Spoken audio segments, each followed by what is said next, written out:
esperar un poquito más que se termine de unir la gente, así empezamos a un encuentro más de esta diplomatura en Derecho Ambiental. Hoy estamos en el 5º encuentro. Tenemos a 2 docentes. Antes que nada, les pedimos si pueden...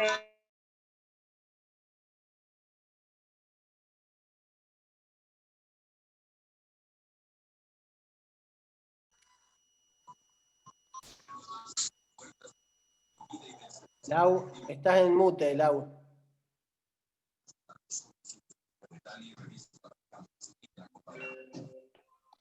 Ahí está, gracias por avisarme.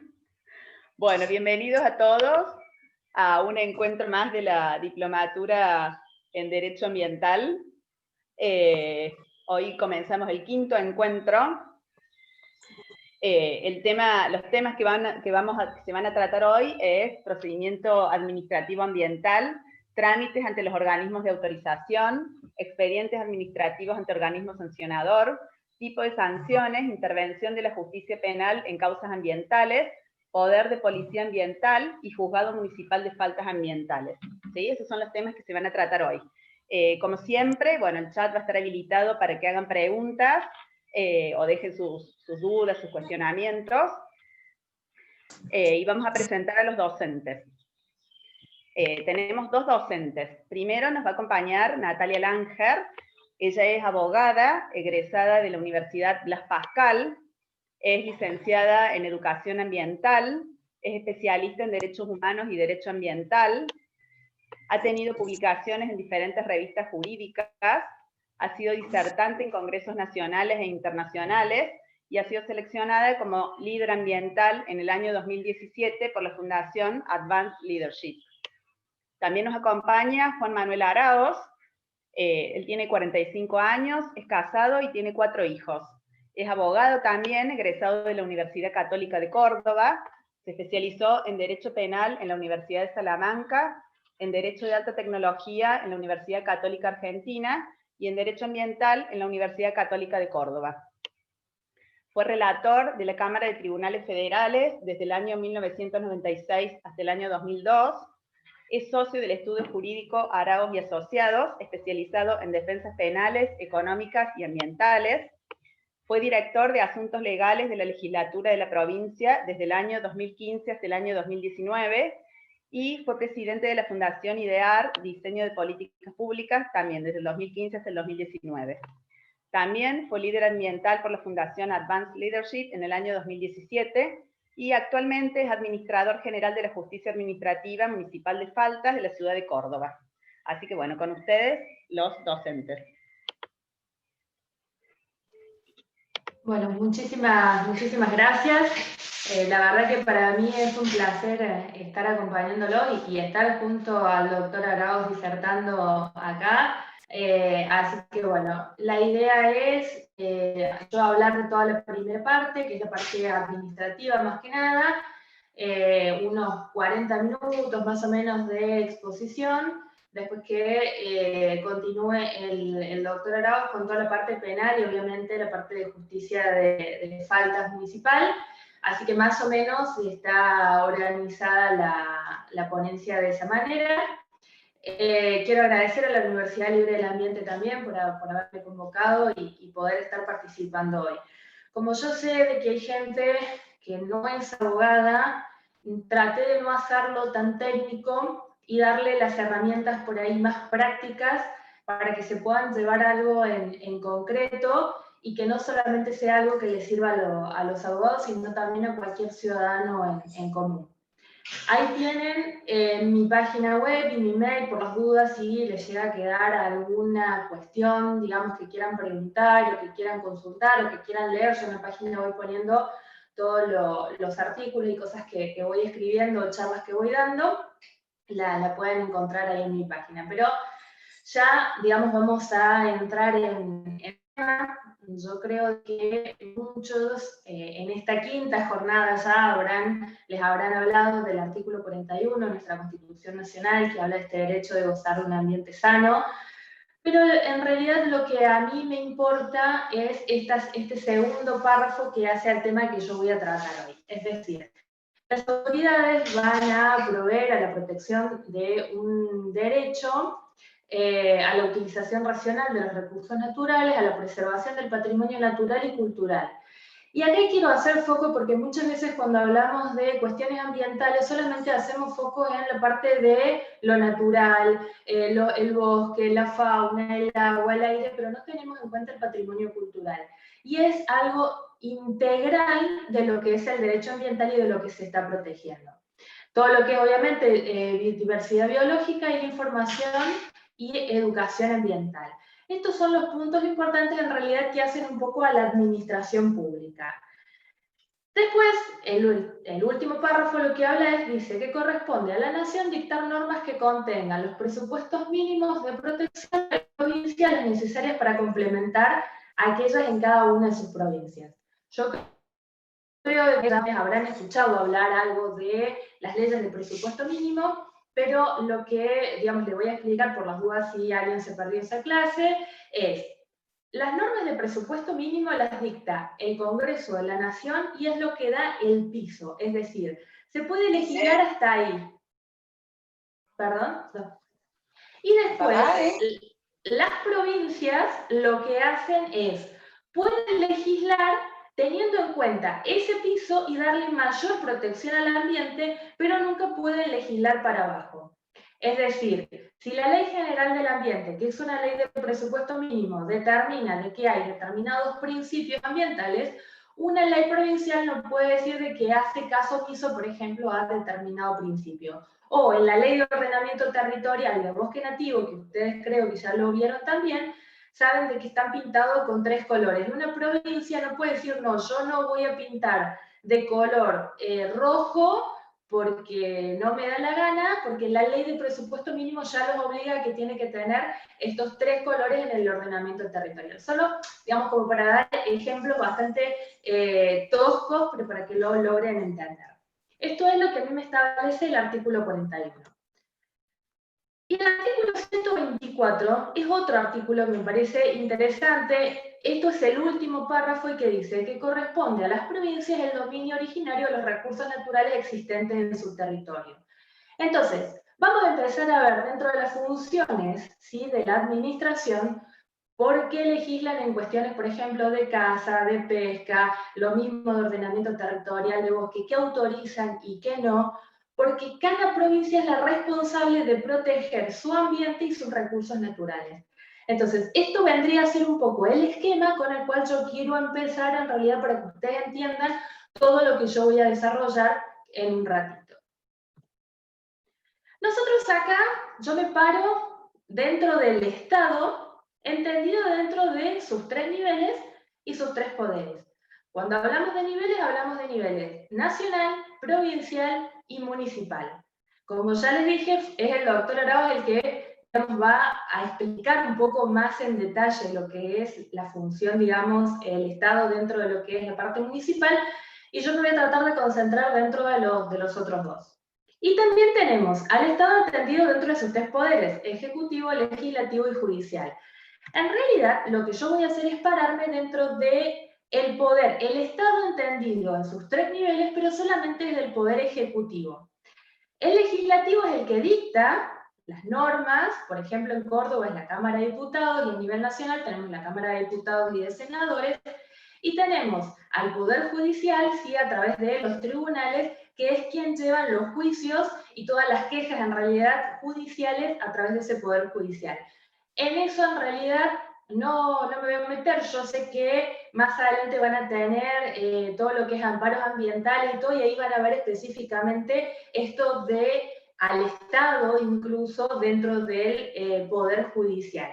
Entonces, yo pongo al Estado y hablo de esta conjunción entre derecho ambiental y derecho administrativo.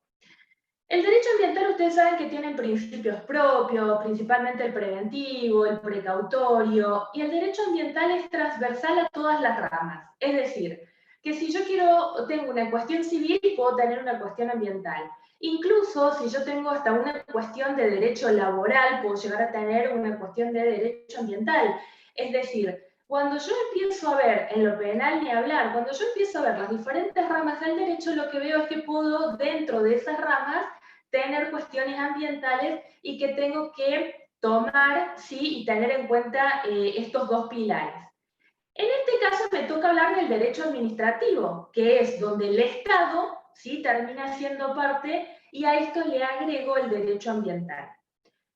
¿Por qué? ¿Por qué esta conjunción? Porque yo necesito sí que la administración pública sea la responsable de la tutela del ambiente, como ahí dice. Entonces, lo voy a tener al Estado como responsable en una cuestión muy particular, que en este caso va a ser la temática ambiental. Entonces, ahí hago la conjunción de estos dos. Nosotros no podemos parar, ¿sí? Uno por lo general cuando piensa en el derecho administrativo piensa en lo contencioso administrativo y siempre cuando a uno lo acusa el Estado por algo. Yo acá gráficamente, para que ustedes lo entiendan, a ver, esa manito roja, ¿sí? Que apunta acá, yo lo grafico como al Estado. Este muñequito blanco que yo tengo acá es un ciudadano común, en el sentido de que es el Estado, a través de esa tutela que tiene, ¿sí? Para cuidar los recursos naturales del ambiente, es acusar al ciudadano y ponerle sanciones o pedirle que cumpla determinados pasos. O sea, se pone en el rol de director o de malo o de jefe y lo acusa. Puede pasar también de que en el otro sentido, yo lo pongo muy gráficamente, el Estado estaría representado por este chico de lentes, donde todo el mundo lo termina acusando.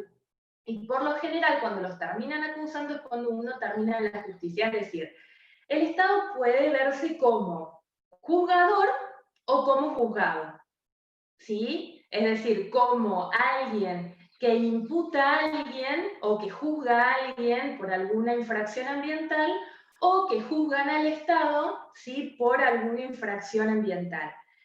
Yo en realidad me voy a parar hoy por hoy en esta parte del derecho administrativo, que es el Estado el que solicita, ¿sí? Vendría a ser la manito roja. Porque creo que siempre vemos desde la postura de las cosas, digamos, cuando el Estado los llevan a tribunales o lo acusan, y no del otro lado, entendiendo la obligación que tiene cada ciudadano de cuidar el ambiente. Como para, digamos, empezar a ponerlos en órbita de cómo va a ir la ponencia esta. Un pantallazo general, en tema ambiental tenemos un montón de legislación.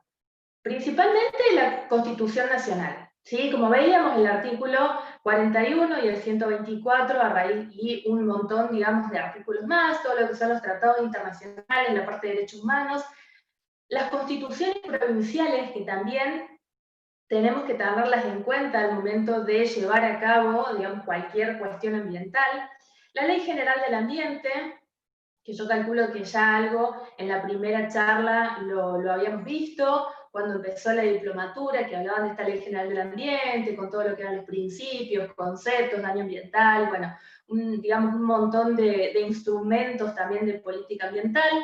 Leyes nacionales y provinciales en órbita, digamos, y en materia ambiental, por ejemplo, una ley nacional que ya la vieron, la Ley de Ordenamiento Territorial de Bosque Nativo, la Ley de Residuos Peligrosos, la Ley de Conservación de Fauna Silvestre, todas estas son nacionales.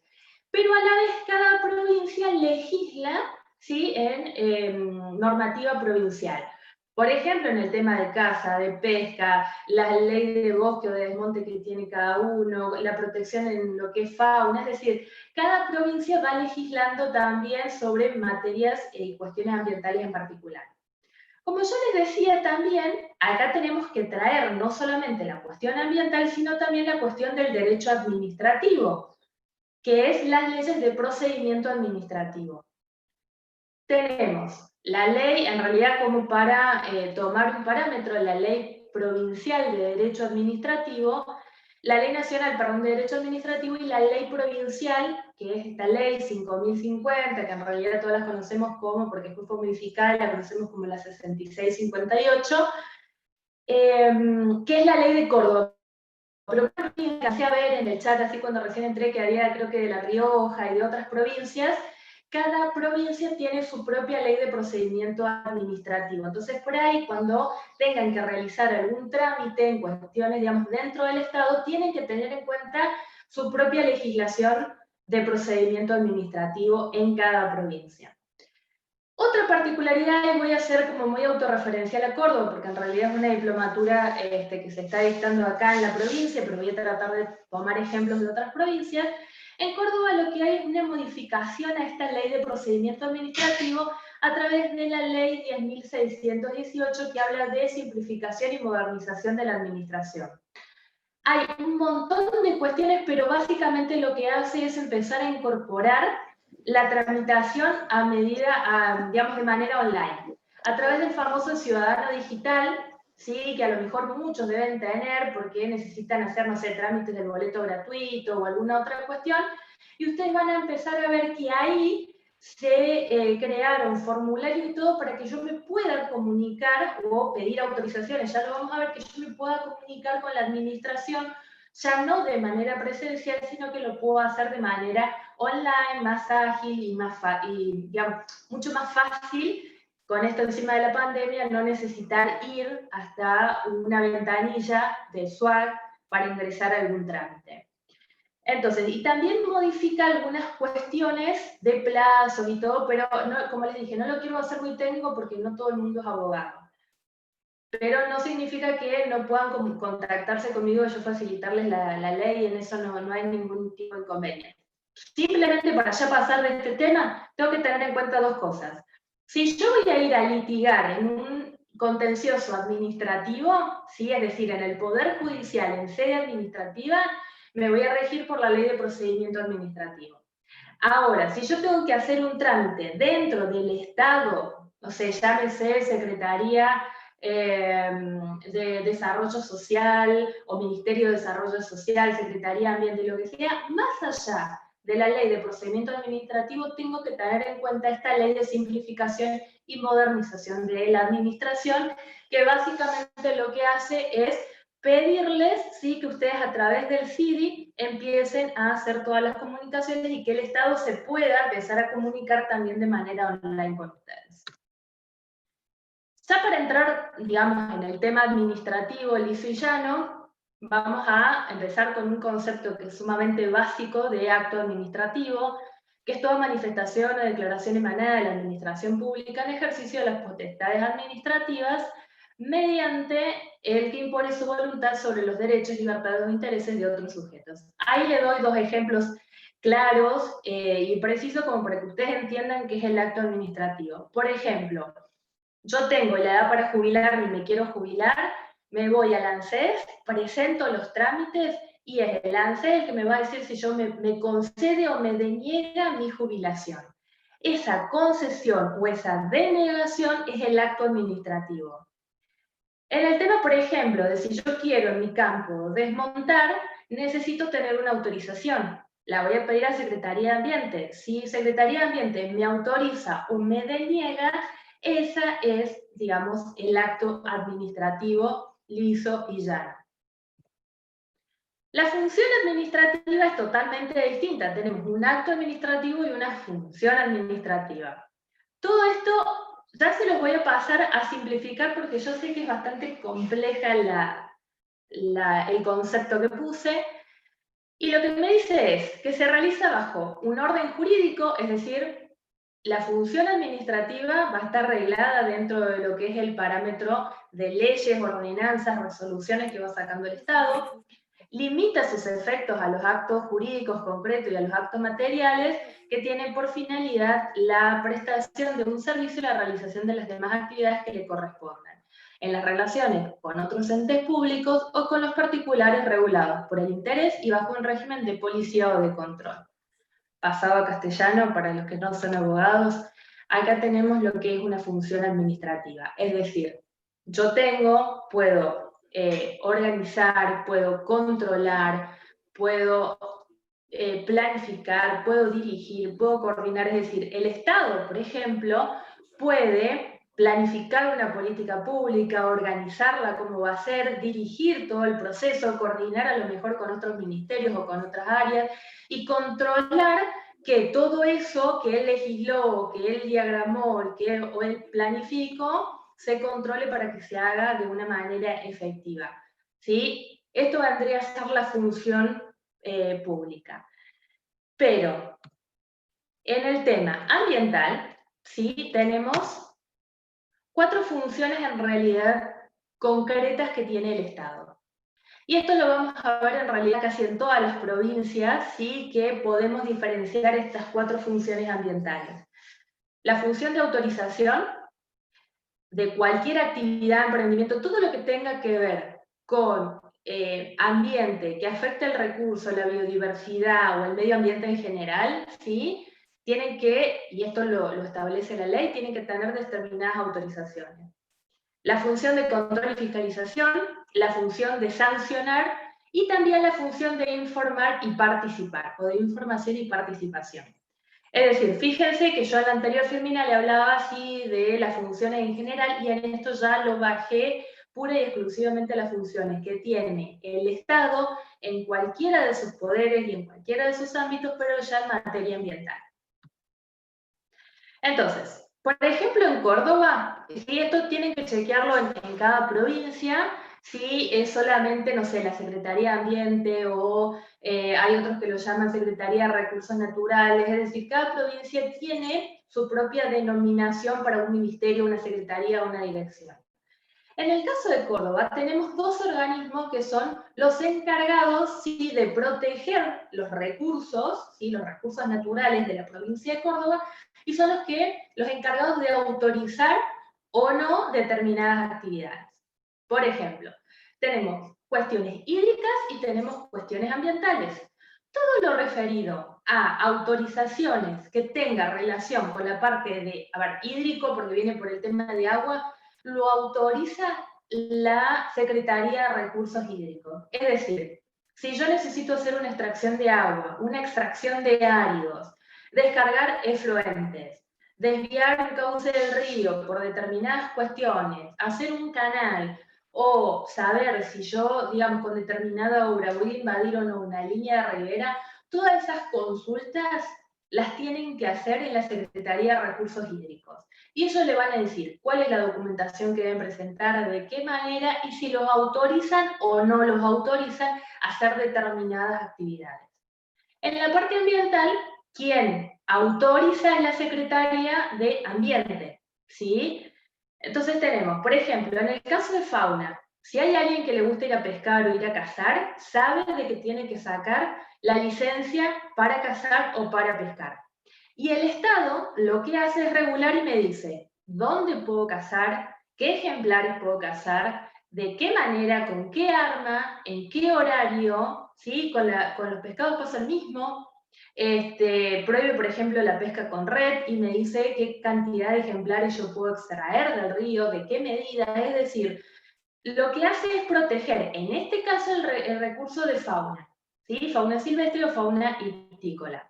La tenencia también, tenemos, la parte de tráfico de fauna también, es decir, bueno, hay todo lo que tenga que ver con animales de fauna silvestre. Si yo quiero hacer algo con ellos, necesito de las autorizaciones de Secretaría de Ambiente, o no sé, o tener un criadero, todo eso corresponde a ambiente. En un tema forestal, si yo quiero desmontar, hacer una picada perimetral, hacer un cortafuego o transportar leña, también las guías y todas las autorizaciones me va a dar la Secretaría de Ambiente. Las licencias ambientales pasa lo mismo. Si yo tengo un emprendimiento, ya lo vamos a ver un poquitito más adelante, si yo tengo un emprendimiento que requiere un estudio de impacto ambiental para después darme una licencia ambiental para poder llevarla a cabo, también la hace Secretaría de Ambiente. Todo lo que tenga que ver con residuos peligrosos y todo lo que tenga que ver con sistemas intensivos de criadero de producción animal, como por ejemplo los feedlots, y como por ejemplo, hoy creo que está muy en boga y en los canales de televisión y todo, lo que es las famosas granjas de cerdo o las megafactorías de cerdos que quieren traer para criar, digamos, de China para ser criadas en Argentina. Bueno, ese emprendimiento, supónganse que una de esas granjas quiera ser instalada en Córdoba, tendría que tener una autorización de Secretaría de Ambiente justamente para estos tipos de criaderos. Entonces, como ustedes ven acá, abarcamos todos los recursos, ¿sí? Todos los recursos naturales, agua, aire, fauna, ¿sí? Es decir, es bastante amplio todo. Cada provincia puede tener alguna diferencia, pero digamos no va a variar mucho porque se protege más o menos lo mismo. Acá es una captura de pantalla de la página de la Secretaría de Ambiente, como para que ustedes vean, ¿sí? Algunos trámites y servicios, ustedes ponen Secretaría de Ambiente y ahí les dice lo que es audiencias públicas, auditoría, licencia ambiental, licencia de caza y pesca, residuos peligrosos. Esos son algunos trámites que los pueden hacer a través de la página web online teniendo esto de Ciudadano Digital. Ya vamos a pasar, ¿se acuerdan que yo les había hablado de 4 funciones? De la primera hablamos de todo lo que tenga que ver con autorizaciones, y ahora vamos a pasar a la parte de control y fiscalización. Es decir, yo lo comparo siempre con los inspectores de tránsito, ¿sí? Que salen para que uno haya una legislación de tránsito que tiene que andar con cinturón puesto a determinada velocidad, no pasar los semáforos en rojo, y que si yo incumplo la normativa de tránsito me ponen una multa. O la caminera, por ejemplo, ¿sí? Que están en la ruta, que si yo me excedo de velocidad o vengo con las luces, no sé, apagadas y todo, bueno. En materia ambiental también tenemos estos órganos, ¿sí? De control y fiscalización, que son quienes salen a la calle a controlar, ¿sí? Que efectivamente se cumpla con la legislación ambiental. Les voy a dar solamente 3 ejemplos, ¿sí? Esto que es muy nuevo, que es la Brigada de Control Ambiental. En realidad, la Secretaría de Ambiente de Nación, ahora que volvió a ser ministerio, tenía todo un grupo de inspectores, pero como que lo revaloriza y lo recategoriza mediante la resolución 306 de ahora de este año, y crea esta brigada de control. Fíjense, yo simplemente les puse muy a grandes rasgos cuáles son los objetivos que tiene esta brigada, y como bien dice ahí, tenemos el objetivo es la protección del ambiente y los recursos naturales a través del ejercicio de poder de policía ambiental, en este caso federal, porque estamos hablando, sí, de nación. Algunas de las funciones: proteger el ambiente y los recursos naturales dentro del ámbito legal de sus competencias territoriales, tanto en lo referido al suelo, al subsuelo, al agua, al aire, la biodiversidad, bosque nativo, flora y fauna silvestre. Ejercer un control efectivo y permanente de los establecimientos y actividades que puedan ocasionar algún riesgo o daño para el ambiente. Fíjense que acá estamos hablando, sí, de actividades que teóricamente tendrían que estar autorizadas. Entonces, estos inspectores salen a controlar que se tengan las autorizaciones, y si no se tienen, aplicar algún tipo de sanción. Bien, ahí se pueden tomar muestras, es decir, tiene como varias funciones el inciso A. Detectar infracciones, ¿sí? A la normativa ambiental vigente y labrar actas a fin de sustanciar un sumario administrativo. Acá es en lo que yo les voy a hablar del expediente administrativo, que lo puede llevar Nación o lo puede llevar cada provincia. Aplicar medidas preventivas, es decir, si yo veo si es un tipo de sanción, puedo aplicar una clausura preventiva o una suspensión de actividades. Asistir a las distintas jurisdicciones, porque tengamos en cuenta que estamos hablando de un órgano nacional, y comunicar al Poder Judicial cualquier actividad ilícita. Por ejemplo, en el caso de Córdoba, yo les doy un ejemplo claro, yo tengo tenencia de fauna silvestre, por ejemplo, de aves, y la tenencia es una infracción administrativa. Y tenemos el tráfico de fauna, que es un delito penal. Entonces, lo que va a tramitar, por ejemplo, en Córdoba, ante la provincia, va a ser esa tenencia ilegal de fauna silvestre, y yo voy a poner en conocimiento, en este caso, a la Fiscalía, al Poder Judicial, para que ellos investiguen si esa persona es un posible traficante o no. ¿Sí? Entonces, es obligación de comunicar al Poder Judicial. Lo mismo pasa con los desmontes, ¿sí? Es obligatorio todos los expedientes que se inician por desmonte darle aviso a las fiscalías de cada jurisdicción. Bien, sigamos. También en junio se crea la Brigada Operativa Ambiental, esto es en la provincia del Chaco, creo que lo lanzan el 5 de junio de este año, justo por el Día del Ambiente. Fíjense el famoso BOA, que tiene más o menos las mismas características, y en este caso lo que ellos salen a controlar es la ley de biocidas, que es en realidad todo lo que tenga que ver con fumigaciones, ¿sí? Agroquímicos, por eso se llama ley de biocidas. También lo que hace caza y pesca, residuos peligrosos, impacto ambiental, manejo de fuego en zonas rurales, entre otros, pero estos son como las principales cosas que sale a controlar la Brigada Operativa Ambiental. Y en el caso de Córdoba tenemos la Dirección de Policía Ambiental, que está creada por la Ley 10.115. Se crea en el 2012, empieza a estar operativa en el 2013, se llevan ahí todos los expedientes administrativos en cuestiones de infracciones y de todo lo que es ambiental a nivel provincial. Fíjense que tiene más o menos las mismas funciones y objetivos que tenía también la brigada a nivel nacional, ejercer el control y fiscalización en materia hídrico-ambiental. Recuerden que yo les había explicado de que las autorizaciones es en cuestiones hídricas y en cuestiones ambientales, es decir, que Policía Ambiental lo que hace es controlar ambas cosas, lo que debería o lo que autoriza la Secretaría de Recursos Hídricos y lo que debería o autoriza, ¿sí?, la Secretaría de Ambiente. Todo lo que tenga que ver con recursos naturales, el control efectivo de toda actividad pública o privada que pueda afectar el equilibrio del ambiente. Yo les puse el artículo completo, pero le resalté, digamos, como las partes me parecen mucho más relevantes en cuanto al artículo. Y fíjense, sí, que después dice, procurando el cese inmediato de toda actividad de contaminación y alteración sobre el mismo y gestionar su inmediata remediación. Es decir, que si se detecta de que hay una infracción, se labra un acta, que vamos a ver otra de las facultades que tienen los inspectores de policía ambiental, que es ejercer el control efectivo y permanente de la actividad que pueda generar cualquier clase de riesgo para el ambiente, labrar y sustanciar los sumarios y procedimientos administrativos pertinentes, es decir, los inspectores salen, labran un acta, como les hace poner, supónganse, la caminera, les labran un acta, ese acta llega a la oficina de manera física, y ahí se arma el expediente administrativo, que es como cualquier expediente.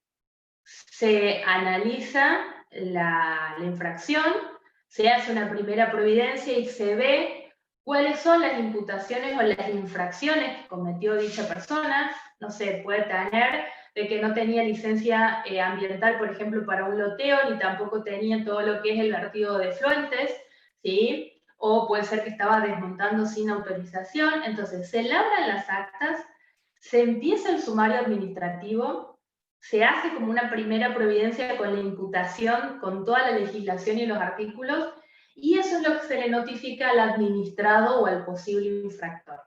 ¿Para qué? Para que tenga su derecho de defensa.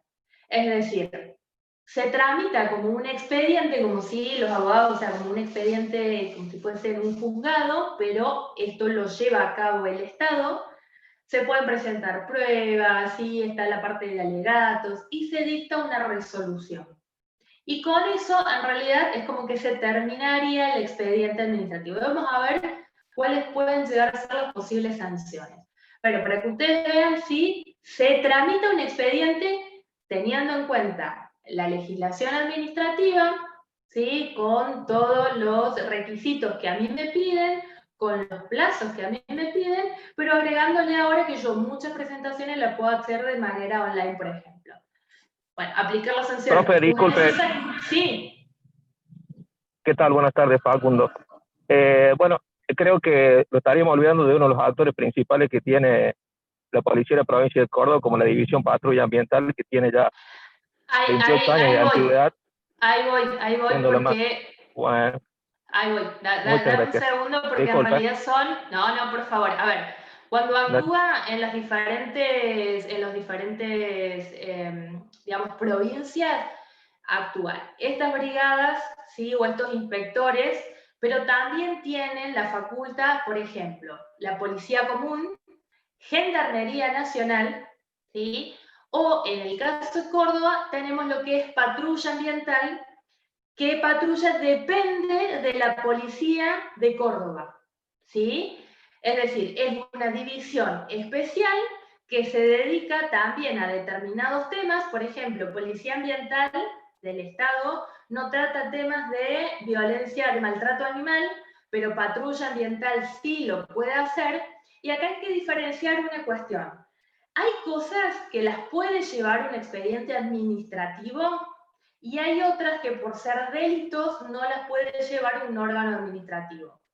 Esto es lo que yo le decía. Por ejemplo, en el caso de maltrato animal, es pura y exclusivamente una ley penal que sí o sí tiene que ser juzgada por, digamos, un juzgado, ¿sí? Por una fiscalía. No la puede llevar a cabo porque no es una infracción. En cambio, como yo les decía recién, en cuestiones de fauna, la parte de tenencia sí es una infracción administrativa que puede ser juzgada, pero a la vez puede tener esta doble imputación que puede ir por la parte penal. Es decir, yo puedo acusar a una persona por tenencia de fauna silvestre y también puede ser acusada e investigada por la justicia penal por tráfico de fauna.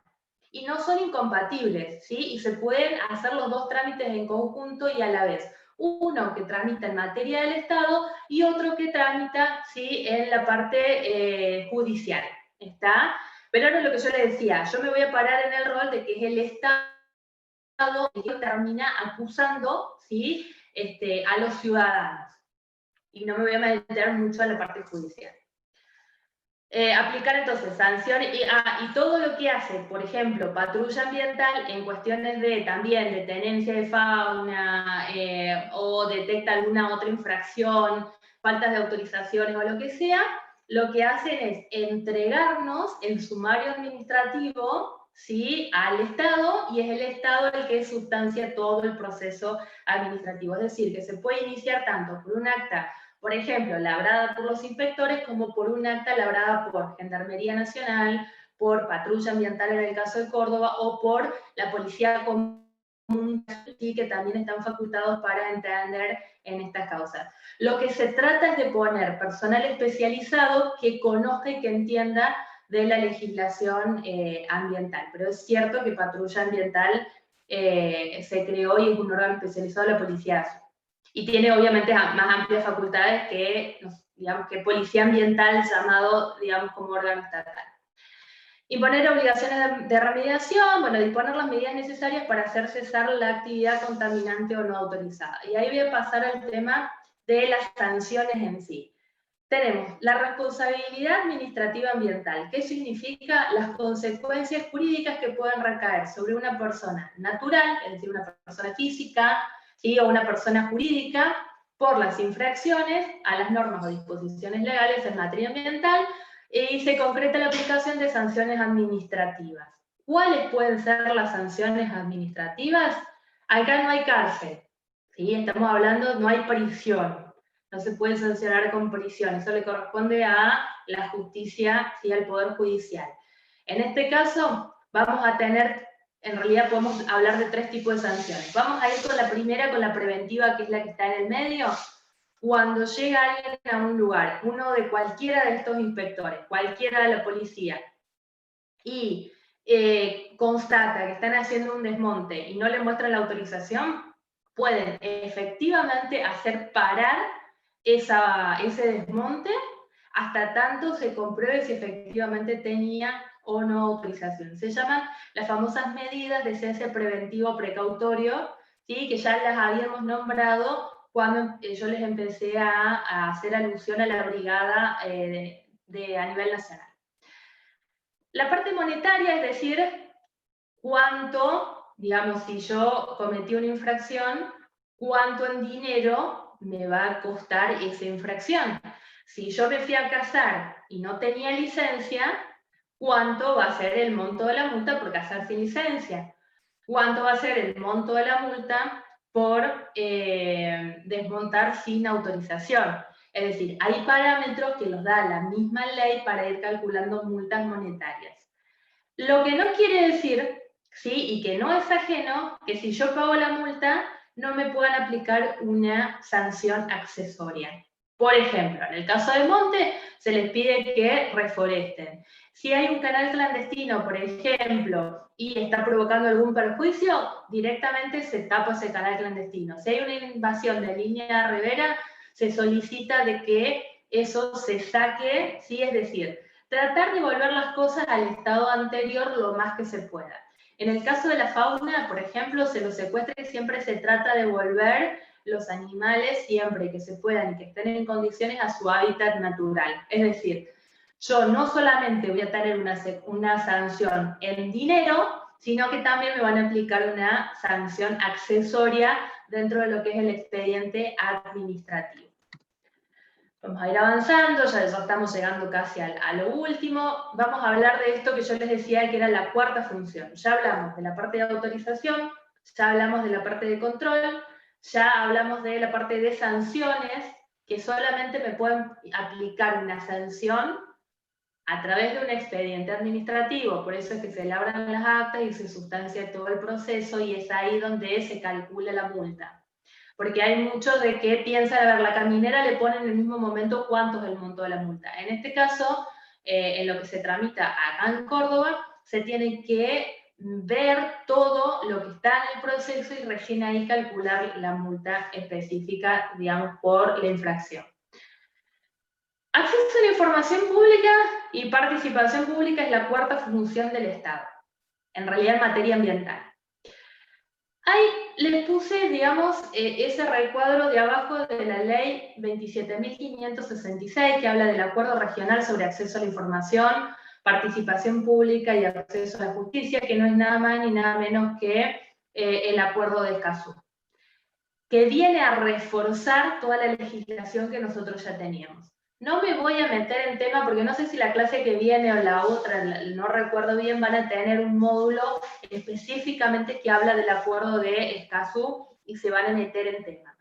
Entonces, simplemente lo que quiero, no podía hablar de este tema y no nombrarlo, viene a reforzar ese acuerdo, sí, todo lo que nosotros ya teníamos legislado. En acceso a la información tenemos que dividirlo y entender dos conceptos. ¿Qué es la información pública y qué es acceder a esa información pública? Principalmente en materia ambiental. Está legislado tanto en la Ley General del Ambiente, ¿sí? Y en el caso de Córdoba también está estipulado, por ejemplo, en la Ley 10.208, donde habla, ¿sí?, de este acceso a la información pública ambiental. ¿Qué es la información ambiental? Como les decía ahí, es toda información en cualquier expresión o formato. Por ejemplo, información ambiental puede ser un mapa, puede ser una foto, ¿sí? Puede ser un contenido, un documento en Word, puede ser un video, es decir, todo lo que tenga que ver con cuestiones ambientales, no importa, digamos, si está en PDF, en Word, o si es un video, o en qué soporte está, o es una imagen satelital, todo eso pasa a ser información pública. Obviamente que está relacionado con cuestiones ambientales, con los recursos naturales, culturales o el desarrollo sustentable. En particular, el estado del ambiente o algunos de sus componentes naturales o culturales, incluidos sus interacciones recíprocas, así como las actividades u obras que los afectan o pueden afectar, las políticas, planes y programas y acciones referidas a la gestión ambiental, es decir, todo eso hace a información ambiental, información pública.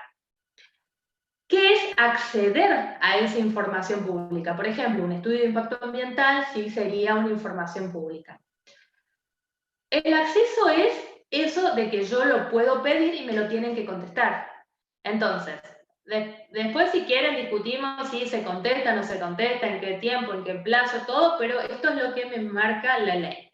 El acceso a la información es libre y gratuito, a excepción de aquellos gastos vinculados con los recursos utilizados. Es decir, y ustedes ahora por CD pueden entrar directamente, hacen una nota, solicitan determinada información y no tienen que pagar ningún costo. Ahora, si yo solicito fotocopia un expediente, por ejemplo, ese gasto de las copias es lo único que me van a cobrar. El resto, digamos, no tiene costo alguno. No será necesario acreditar razones de interés determinado, es decir, yo no tengo que decir para qué lo digo. ¿Para qué lo necesito? A mí me interesa el tema y quiero saber, puedo pedirlo y a nadie le interesa para qué. Si es para yo guardarlo en mi casa y tenerlo en un cajón o para iniciar alguna acción legal o para presentarlo, no sé, en la facultad, en algún estudio que estoy haciendo. Lo único que se requiere es, obviamente, poner la identidad verdadera de quien lo solicita y ser específicos en lo que yo quiero. Yo no puedo decir que me digan el estado ambiental de la provincia de Córdoba, porque es amplio, porque no sé, digamos, para dónde dirigirme. Entonces, por ejemplo, quiero saber el estado actual o quiero saber la cantidad de hectáreas quemadas por los incendios forestales en la provincia de Córdoba. Es decir, Lo que estoy diciendo, estoy direccionando un pedido de informe y quiero saber algo concreto. ¿Cuántas hectáreas se quemaron en la provincia de Córdoba en este año? Por ejemplo, ¿sí? O, no sé, si determinado emprendimiento, determinado loteo tiene un estudio de impacto ambiental. Es decir, tengo que ser preciso en lo que a mí me interesa saber. Porque si no le piden que lo aclaren, ¿sí? Que sean más precisos, porque las preguntas son amplias. Entonces, nada, simplemente eso y el nombre completo y el DNI y una dirección para poder remitirle la información. Participación ciudadana, que acá nos vamos a referir a las audiencias públicas, que es ese proceso de participación que permite que los ciudadanos se informen y expresen su postura antes del dictado de una decisión que pueda afectar sus derechos.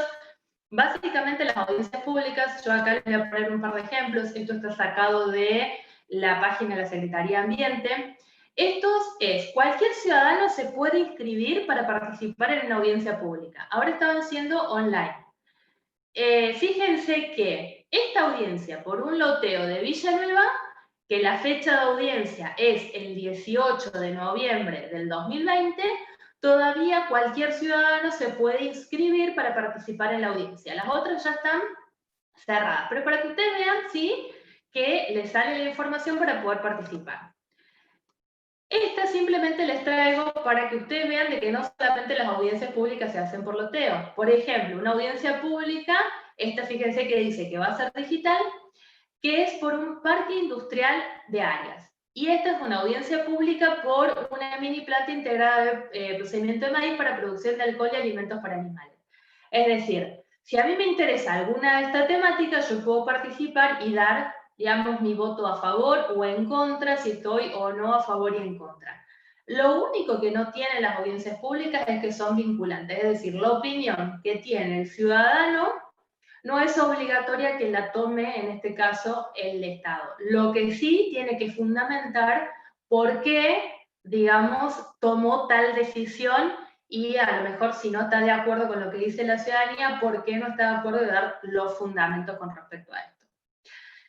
Ya para ir cerrando, tenemos lo que es la famosa Ley Yolanda. Esta tiene media sanción en el Congreso de la Nación. En la Cámara de Senadores se está tratando en la Cámara de Diputados, que esperemos que salga. Se llama Ley Yolanda en conmemoración a Yolanda Ortiz, que fue la primera mujer que fue secretaria de Ambiente y Recursos Naturales, no solamente de Argentina, sino también de Latinoamérica, en el primer gobierno de Perón, y por eso se la recuerda y se la conmemora.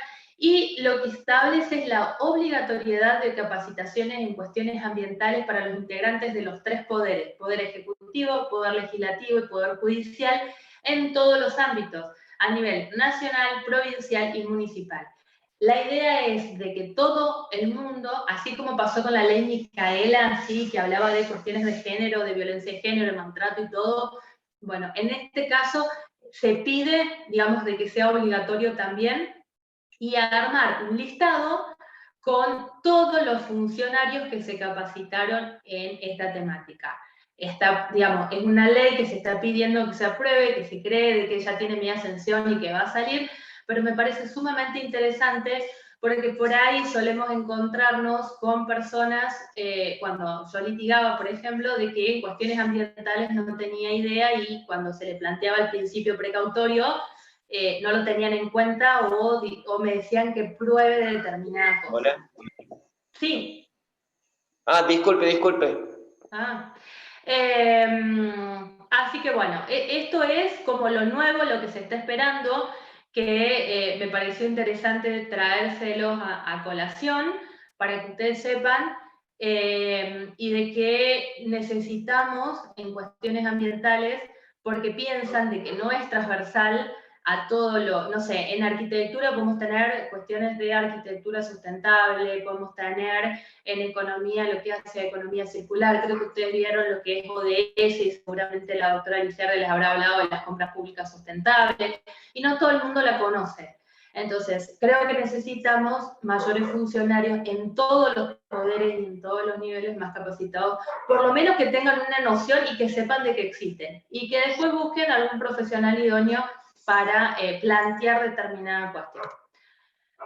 Y para ya cerrar, me interesa cerrar con esta frase de que la tierra proporciona lo suficiente para satisfacer las necesidades de cada hombre, pero no la codicia del mismo.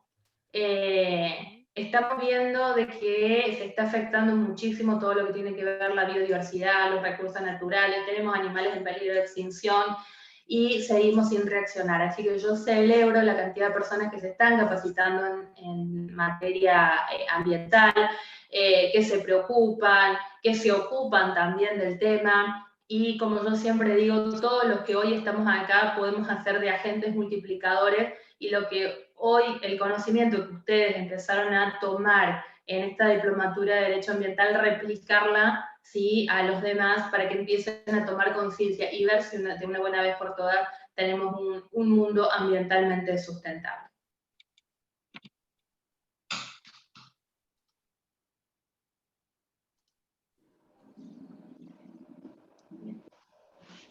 Doctor Arauz, lo dejo al auditorio para usted. Bueno, muchas gracias, Laura. A ver si podemos compartir la pantalla.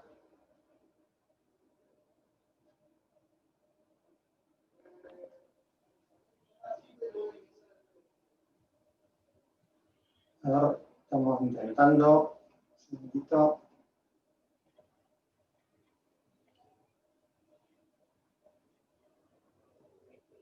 Bueno, ahí creo que está, ¿no? ¿Se ve bien ahí? ¿Estoy compartiendo?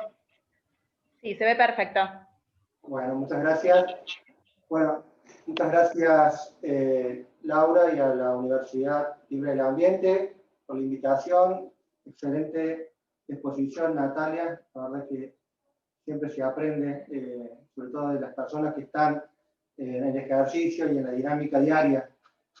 Creo que estamos ante el gran desafío de seguir aprendiendo permanentemente en esta materia que nunca termina de agotar todas las vías y todos los puntos de abordaje.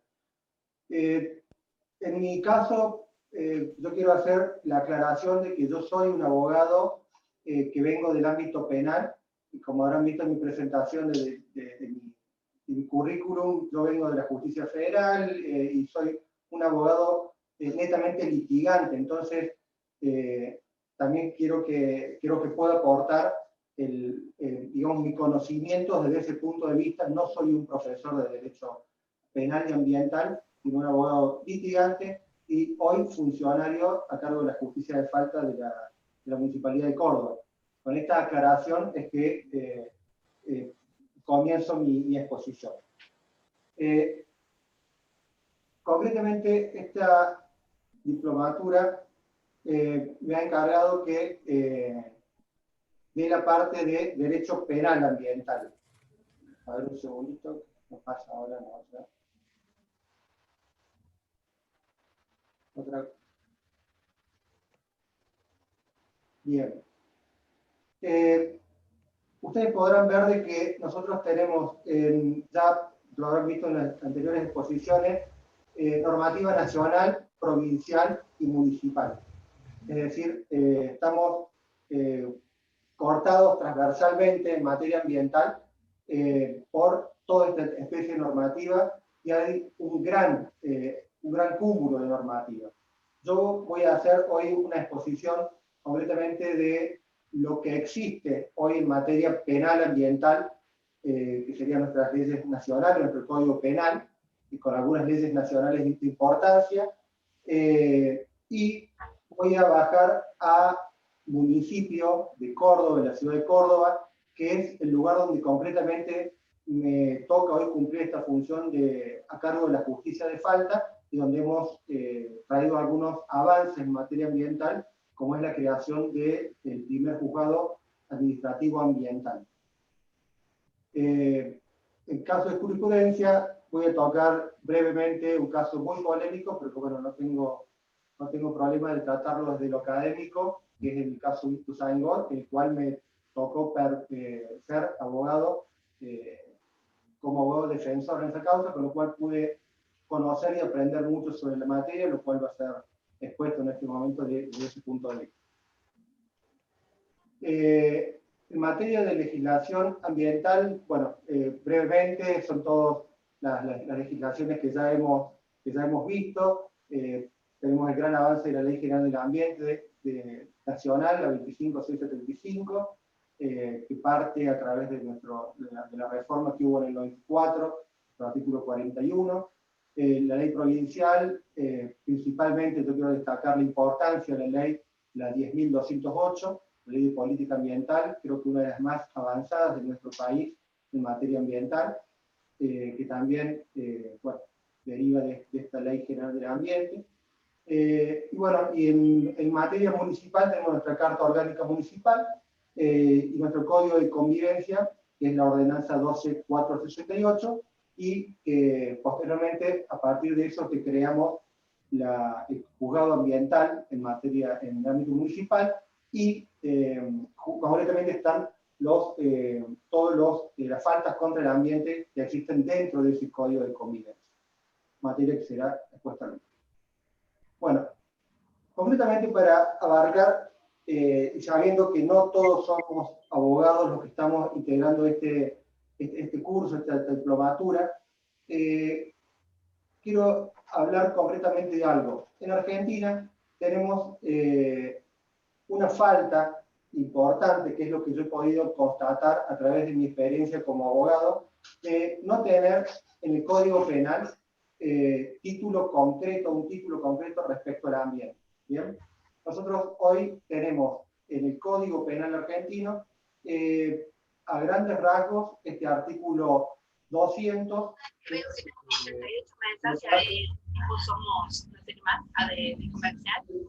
No sé si hay alguien que quiera decir algo. Son delitos contra, que habla en la página, en el título, el capítulo, perdón, de delitos contra la seguridad pública. Y el que habla sobre envenenar, adulterar agua potable o alimentos y medicinas. Esta represión, digamos, del artículo 200 queda escasa o no, es insuficiente a los fines de hacer una tutela ambiental concreta. Se puede, digamos, adicionar al artículo 202, que habla de la propagación de enfermedades contagiosas, que, bueno, lo hemos utilizado mucho últimamente, concretamente con la pandemia que estamos viviendo. Bueno, lo habrán escuchado y lo habrán visto, pero estamos siempre hablando sobre delitos contra la seguridad pública. No hay delitos concretamente contra el ambiente. Entonces, quiero destacar esta falta o esta orfandad que existe hoy en nuestro Código Penal, y esta dificultad que muchas veces tienen los magistrados para poder aplicar algunas sanciones concretas, teniendo esta falta de normativa concreta en el Código Penal. Sin ser muy técnico, pero para que entiendan por qué el problema, es porque en materia penal todo lo que no está tipificado no existe, es atípico. Entonces, en esto quiero ser bien claro que la importancia de tener una regulación penal es porque la conducta que no está tipificada dentro del código no puede ser aplicada en una conducta atípica y sale de la facultad de los magistrados. Entonces muchas veces se podrán ver conductas que pueden verse como, digamos, reprochables desde el punto de vista social, pero que en el Código Penal no encuentran todavía una respuesta. Seguidamente voy a hablar, cuando pase esta breve explicación, al proyecto que hay de introducir un título concreto sobre los delitos ambientales ya en el Congreso. Bueno, la legislación penal argentina, aparte de este artículo 200, se complementa con el artículo 55 de la Ley de Residuos Peligrosos. Aquí me quiero detener brevemente, porque esta Ley de Residuos Peligrosos es una ley del año 92 que tiene su base o su inicio a través de un pacto internacional que firma Argentina, que es el Pacto de Basilea. Creo que es una de las claves para comprender el inicio del derecho penal ambiental, por lo menos en Argentina, y cómo va evolucionando permanentemente hasta llegar al proyecto de hoy. Porque los países industrializados, en la época industrial, postindustrial en realidad, empiezan con el gran problema de no saber qué hacer con los residuos que se producían en la industria. Es decir, todos los grandes productores a nivel internacional, luego de generar sus productos, generaban un desecho. Ese desecho, que fue, digamos, conceptualizado como un desecho peligroso para la salud, empezaron a ser cargados en barcos. Hay un famoso barco que dio inicio a esta contienda, el barco Pelícano, que son barcos que han estado dando vuelta en la década del 80 por todo el mundo, tratando de buscar dónde hacer tierra y descargar estos residuos. Entonces, las grandes potencias industrializadas generaban los residuos y trataban de desecharlos en aquellos países donde había digamos, menores controles, principalmente Oriente, África, tratando de buscar dónde descender. Esto generó por mucho tiempo una gran disputa internacional respecto a cómo yo genero la industria, genero la ganancia, y por otro lado, ¿qué hago con el desecho industrial? A través de esto, bueno, se juntaron los países que estaban interesados, 160 países, y firman el famoso convenio de Basilea, Convención de Basilea. Argentina adhiere a esta convención y hace una copia casi textual a través de esta ley de residuos peligrosos, en los cuales concretamente se hace una descripción nominativa de cuáles son estos residuos peligrosos, qué quiere decir un residuo peligroso, y luego hace un pequeño glosario respecto a los artículos penales. Estos artículos penales son el artículo 55, 56, en adelante. Son muy pocos artículos, que yo los quiero leer brevemente porque realmente es lo único que importante que hoy tenemos en materia penal en Argentina. El artículo 55 concretamente dice que será reprimido con las mismas penas establecidas en el artículo 200. El artículo 200 es el que habla de contaminación del agua, que es de 3 a 10 años de prisión. Es que utilizando los residuos a que se refiere la presente ley, envenenare, adulterare o contaminare de un modo peligroso para la salud, este es un delito de peligro, el suelo, el agua, la atmósfera o el ambiente en general. Si el hecho fuere seguido de la muerte de alguna persona, la pena será de 10 a 25 años de prisión, reclusión o prisión. El artículo 56, que sigue, dice cuando alguno de los hechos previstos en el artículo anterior fuere cometido por imprudencia o negligencia, es decir, tipifica la forma culposa de esta misma conducta, se impondrá una prisión de 1 mes a 2 años. Si resultara enfermedad o muerte de alguna persona, la pena será de 6 meses a 3 años. Bueno, le genera la competencia a la justicia federal, pero esta misma ley, pero después, por algunos fallos, se le da competencia a la justicia provincial también, a partir de, para la ejecución, concretamente la aplicación de esta ley de residuos peligrosos. La importancia de esta ley es que explica bien cuáles son estos residuos, es decir, explica primero qué son residuos. El residuo no es cualquier desecho, es el desecho que resulta después de realizar una actividad industrial. El final de la actividad industrial, lo que se puede, o digamos, el producto va por un lado y lo que queda es un desecho. Y son peligrosos, están expresamente tipificados como peligrosos, aquellos que están en una lista que, digamos, se va actualizando a medida que se van generando nuevas categorías de residuos peligrosos para simplificar esto. Similar a lo que es la ley Nacional de Estupefacientes, la 23777, que dice que estupefacientes son determinados componentes, no cualquier elemento estupefaciente, que tener características de generar algunas conductas, y estar dentro de una lista que también se va actualizando. Bueno, los residuos peligrosos, para sintetizar, es similar a esto. Hay una lista en la cual permanentemente se van actualizando cuáles son peligrosos y cuáles no lo son, y esto es lo que hace que estemos o no dentro de la ley penal esta de residuos peligrosos.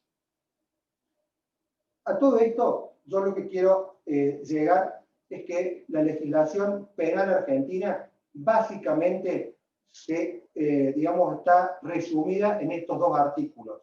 En el 200 del Código Penal, más el 55 de la Ley de Residuos Peligrosos y algunas de sus derivaciones culposas.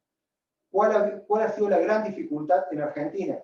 Es que a partir de esta escasez en materia penal, podemos nombrar algunos delitos contra la fauna, algunos delitos, pero muy concretos, sacando estas excepciones, los jueces y los fiscales en Argentina han tenido que muchas veces forzar hechos que ocurren en la vida diaria para que entren dentro de estos tipos penales.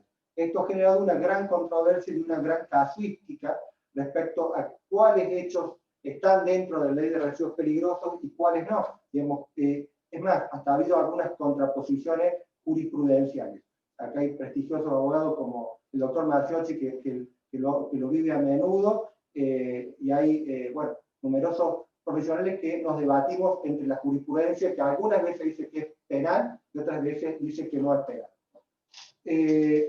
Concretamente yo tuve que participar, y esto lo traigo a colación a los fines ilustrativos y de lo que yo puedo aportar al conocimiento, nada más desde ese punto de vista, como profesional, en la defensa del caso de Barrio Ituzaingó. Concretamente, para los que no estén al tanto de ese caso, la gran discusión pasó por saber si la discusión jurídica, no voy a salir de la discusión social o otras discusiones. La discusión jurídica fue saber si las fumigaciones, es decir, las aplicaciones de plaguicidas, herbicidas, fungicidas, podían ser tipificadas penalmente. Fue una discusión de muchos años, mucho tiempo, y reitero, no entro en la parte defensiva.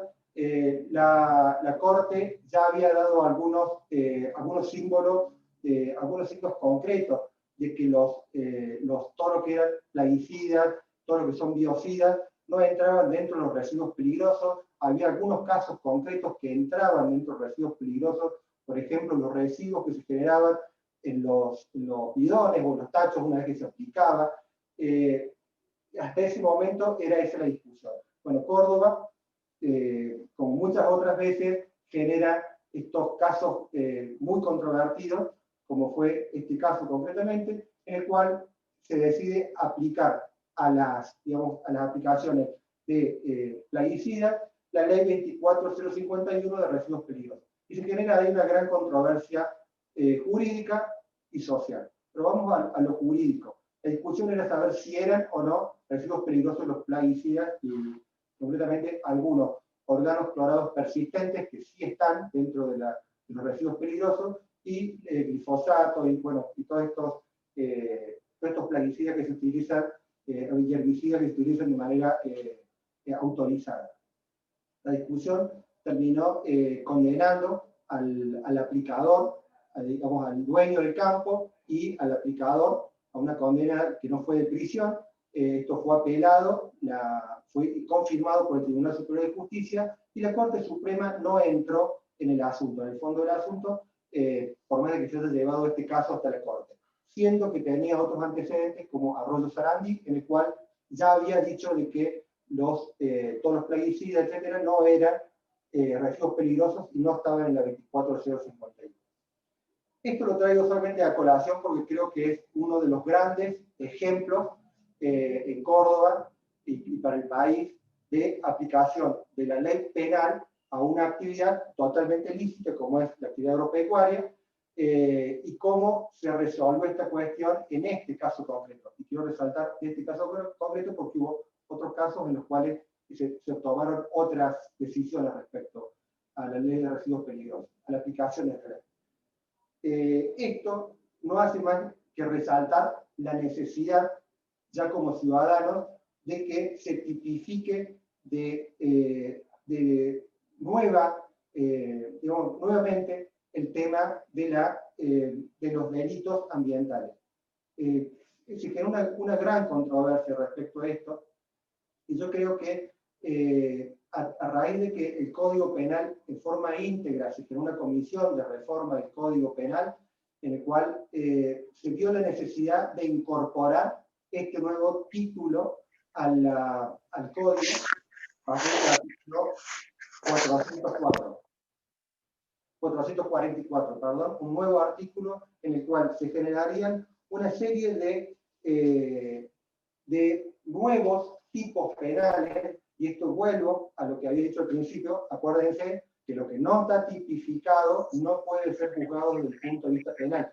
Por eso necesidad de explicitar las conductas concretamente, es decir, poner el límite penal exactamente hasta dónde llega, para que nadie tenga dudas, porque como está en juego la libertad, ni más ni menos de las personas, nadie puede tener dudas si lo cruza o no lo cruza ese límite. No puede ser una cuestión indiscutible, tiene que estar expresamente tipificado.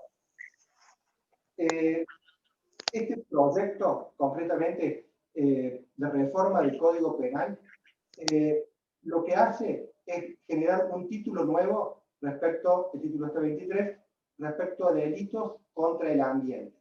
¿Bien? Y obedece esta necesidad de generar estas conductas que están por un lado la salud pública y por otro lado la seguridad pública. Quiero resaltar lo que dije anteriormente, que se tuvo muy en cuenta esta ley de residuos peligrosos que analizamos anteriormente, la 24051, a la hora de generar este nuevo artículo, este nuevo título dentro del Código Penal. Es un proyecto que tendría que salir a aprobación o votación en breve, ya que es inmensamente necesario que esta materia tan importante quede claro qué es y qué no es un delito, evitar, digamos, las confusiones que se dan todos los días con esto, ¿no? De todos los artículos de este nuevo de este proyecto, creo que el que más puede darnos una visión de a dónde apuntamos es este artículo 444. El que, bueno, se lo sintetizo para el que, infringiendo leyes o reglamentos nacionales, provinciales, especiales protectores del ambiente, emisiones y vertidos, vibraciones, extracciones o excavaciones, aterramientos, inyecciones, depósitos, alterar el suelo, el subsuelo, las aguas, así como las captaciones de agua, por sí mismo, conjuntamente, generan graves perjuicios al aire, suelo, agua, flora, fauna, será penado, y da la lista, digamos, de los tipos de sanciones que se pueden dar. Con prisión de 1 a 5 años, siempre que el hecho no se hace comprendido en alguno más doloso, con prisión de 2 a 10 años. Bueno, toda esta tipificación y tipos de sanciones concretos que se dan van aumentando a medida que se va generando más daño o se genera digamos, una lesión más grave al ambiente y a la salud. Resalto nuevamente la importancia de que esto se sancione a los fines de que tengamos esta seguridad jurídica que necesita Argentina en materia ambiental. Quiero resaltar también que algunos de los artículos de este nuevo ordenamiento que debería salir habla concretamente de los incendios, cosas que hace falta, incendios concretamente en bosques. Se impondrá prisión de 2 a 6 años y días de multa al que sin autorización excediendo la que tuviere o infringiendo leyes o reglamentos nacionales o provinciales especiales, provocar, facilitar o instigar un incendio en bosques, arbustales o pastizales, si resultare grave daño a elementos naturales, la flora, la fauna, los ecosistemas o el ambiente en general, siempre que no se creara un peligro común. No suponibles aquellos aprovechamientos realizados en superficies menores a 10 hectáreas que sean propiedad de comunidades indígenas o pequeños productores. Bueno, y se van generando una serie de artículos que llegan hasta el artículo 450, 466, concretamente, son más de 20 artículos, en donde se hacen tipos penales concretos. También se habla de la fauna, protección de la fauna silvestre, que se protegen los bosques nativos. Hay un artículo muy claro, el 457, que habla del maltrato animal. Hay multas por el tema de la crueldad contra animales, el trabajo de animales sin descanso, las mutilaciones que sean innecesarias. Hay un artículo que concretamente habla de cuáles son las sustancias prohibidas, a los fines de evitar que haya, digamos, diferencia entre lo que está permitido y lo que no está permitido. Habla hasta de cuál es el término jurídico de agua, aquella que forma parte del conjunto de los cursos y cuerpos de aguas naturales o artificiales, superficiales y subterráneas, así como las contiendas en acuíferos, ríos subterráneos y atmosféricas. Yo lo que quiero poner como resaltar en los fines penales, para que entiendan, digamos, la totalidad del auditorio, es que en temas penales, si no está específicamente, en forma clara, precisa y circunstanciada, cuáles son los hechos típicos, deja de ser penal. Entonces, el legislador tiene que tratar de incluir todos los hechos y todas aquellas circunstancias que pueden rodear a un hecho, a los fines de que no se genere controversia. Bueno, la verdad que yo lo pongo en consideración de todo el auditorio, que realmente el que le interese la parte penal ambiental haga este breve estudio, que son pocos artículos, se puede buscar en internet, en las páginas del Gobierno Nacional, de este anteproyecto, en los comentarios del doctor Borinsky, que fue uno de los encargados de generar el proyecto, y va a poder ver cómo hay un gran avance en materia jurídica, sobre todo penal ambiental, lo cual a mí personalmente como profesional y como ciudadano me da la tranquilidad de que hemos realizado un avance, ojalá que se vote pronto y que esté prontamente en ejercicio, ¿no? Que se pueda aplicar prontamente. Seguidamente, bueno, respecto al poder de policía, ya hubo una exposición concreta de la doctora que me precedió, pero quiero simplemente traer algunas consideraciones respecto a cuando hablamos, aquí sucede cuando hablamos del poder de policía ambiental. El poder de policía ambiental concretamente habla de la facultad de reglamentar todas estas cuestiones en materia ambiental. Se entiende como aquella actividad del Estado desplegada en el ejercicio de sus propias potestades, limitando y restringiendo derechos y libertades individuales mediante el dictado de leyes, ordenanzas, reglamentos y actos administrativos, con el fin de proteger el interés público y la preservación del medio ambiente. La particularidad que yo quiero destacar en esto, para que digamos, tengamos una idea clara de este poder de policía en materia ambiental, es que es un poder de policía que tiene la particularidad de ser concurrente. Es decir, normalmente, como los temas ambientales, digamos, transponen los límites geográficos, los límites, más que todo los límites políticos que se imponen entre los distintos estados, sobre todo en una nación tan grande, extensa y con tantos ecosistemas como es la Argentina, un mismo tema puede ser tocado o puede tener incumbencia en varias jurisdicciones. Entonces, creo que este tema del poder de policía concurrente que existe en materia ambiental es uno de los grandes temas, algunas veces genera problemas. Puedo nombrar como antecedente para dar una ilustración a este tema el caso de la contaminación que tenemos hoy en el río Suquía, un río que no solamente pasa por diversas jurisdicciones dentro del ejido distintas municipalidades, naciendo en la cuenca después del paredón del dique Cerró, que ustedes verán que pasa por diversos municipios, Calera, Córdoba, sigue el capítulo de los Remedios, termina en Laguna Mar Chiquita, sino que también se ha generado hasta una cuestión de competencia entre Santiago del Estero, Córdoba, la cuenca de Mar Chiquita abarca varias jurisdicciones, con lo cual lo último que tenemos noticia es que sería una competencia federal por abarcar diversas provincias. Con esto simplemente doy este ejemplo de por qué sería concurrente. Acá tenemos una cuenca que atraviesa varios municipios y hasta varias provincias. Entonces está la nación, la provincia, el municipio interviniendo sobre el mismo tema, ¿no? Puede ser también otro caso concreto, la patrulla del río, que es provincial, que cruza los ejidos municipales permanentemente, donde hay un poder de policía concreto de la provincia, pero también intervienen los municipios por donde va pasando este curso de agua. Esto sí quería abundar porque ya ha habido una exposición muy clara respecto a este poder de policía. Quiero dejar simplemente esta visión o este análisis respecto a la importancia de la concurrencia de este poder de policía en materia ambiental. Ahora bien,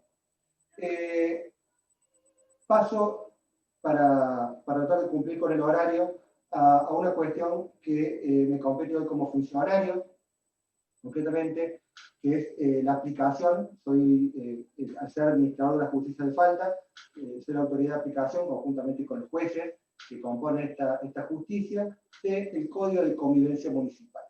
Para aquellos que pueden no saber, digamos, con justa causa, ¿qué es este Código de Convivencia?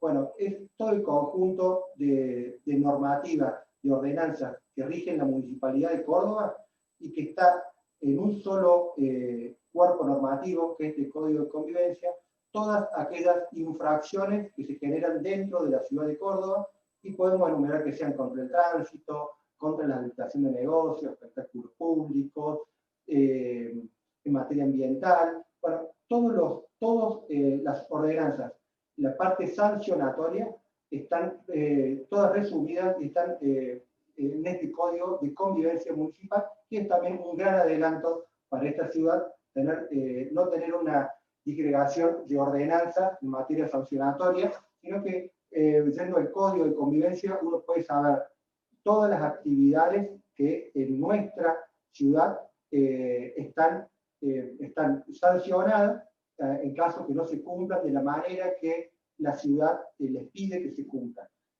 imponiendo distintos tipos de sanciones, como pueden ser las multas, como pueden ser las clausuras, las inhabilitaciones, etcétera, etcétera, etcétera. Es decir, está todo resumido en este mismo código, que esta ordenanza, la 12.468. Bien, acá hago este análisis solamente para esta introducción, solamente para contarles que cuando asumimos esta gestión, vimos de que existía concretamente en el título quinto, está el título, dentro del Código de Convivencia, está el título concreto que habla de ambiente e higiene urbana. Bien, tenemos este título de ambiente e higiene urbana y pudimos ver en nuestras estadísticas de cómo venía años anteriores la aplicación de sanciones o de multas, y que era realmente muy escaso, en algunos casos inexistente la aplicación de sanciones o multas, lo cual daba la impresión, o nos daba el dato cierto, de que se estaba dando muy poca importancia desde lo sancionatorio, o por lo menos como poder de policía municipal, a los temas ambientales dentro de la ciudad de Córdoba. Sin echar culpas, obviamente, a gestiones anteriores, simplemente mirando para adelante, buscamos generar un nuevo juzgado que se especialice en estos temas. Yo conté, mi experiencia anterior como defensor en temas penales, ambientales, y que sí pude sufrir en carne propia la falta de especialización. Esto lo vi y lo transmití al intendente a los fines de generar este juzgado y transmitir la necesidad de que se genere la especialización en materia ambiental. La mayoría de ustedes, y que están seguramente, por esto están en esta diplomatura, tendrán un interés concreto en todo el ambiente, en materia ambiental, y bueno, alguna parte concreta, pero seguramente sabrán de lo importante que es la especialización en esta materia para poder hablar con propiedad, para poder hablar con seguridad, para concientizar de manera concreta, real, y se generen cambios que puedan ser medidos, no solamente hablar del ambiente de una manera declamativa, que a todos nos gusta tener un ambiente lindo, sano, sustentable, sino de una manera efectiva y llegar a tener una herramienta como municipio que ejercemos el poder de policía en este tema, de manera concurrente, una herramienta concreta para poder ejercer este poder. Teniendo ya la herramienta del Código de Convivencia, que a nosotros nos daba la posibilidad de aplicar sanciones ante algunas conductas, faltaba un órgano concreto que generara digamos, esta especialización, este conocimiento básico sobre este tema, y no que se mezclara el mismo juez de falta, tuviera conocimiento en multas de tránsito, en la habilitación de negocio, en diversas temáticas y aparte la materia ambiental. Porque lo que pudimos comprobar es que por esta razón tenemos un 90%, un poco más, de infracciones en materia ambiental, de tránsito, y muy pocas, escasísimos, no llegamos al 1% en materia ambiental. Con lo cual, está clara la visión de que un municipio no es solamente ordenamiento del tránsito, sino también es la convivencia en esta materia tan importante como es el ambiente, y más en una ciudad tan compleja, una ciudad como es Córdoba, que para aquellos que no tienen una dimensión concreta, es uno de los ejidos municipales más grandes del mundo. Es decir, Córdoba, al momento de sancionarse la ley de división de los departamentos, se generó un departamento capital que tiene 24 kilómetros por 24 por 24, allá por el año 1890 y pico, sin, creo yo, dimensionar la importancia o la trascendencia de generar un ejido municipal de 576 kilómetros cuadrados, que equivale 3 veces aproximadamente a la capital federal. Acaba, para que tengamos una dimensión, y tiene una dimensión de unos 200 kilómetros cuadrados de superficie. Entonces, en un municipio, en un ejido municipal tan grande, tan importante como es el de la ciudad de Córdoba, y con situaciones ambientales totalmente disímiles, ustedes podrán ver lo que hablamos de la contaminación del río Suquía, lo que hablé anteriormente de Barrio Ituzaingó, es decir, una explotación agropecuaria, agrícola, dentro del ejido municipal, chocando con los intereses de barrios, digamos, la dificultad de generar, hay zonas industriales importantísimas en Córdoba que chocan con zonas agropecuarias o con barrios que van en constante crecimiento de la mancha urbana. Es decir, se generan muchas circunstancias que hacen que el ambiente en la ciudad de Córdoba sea una prioridad. Y para eso es que encontramos esta herramienta, no es nada más que una herramienta, de poner este juzgado ambiental en la sede del Botánico, a los fines de tener cercanía con la Secretaría de Ambiente y tener cercanía con todas las subsecretarías o direcciones que dependen de ambiente y que se necesitan a los fines de colaborar con el juzgado ambiental.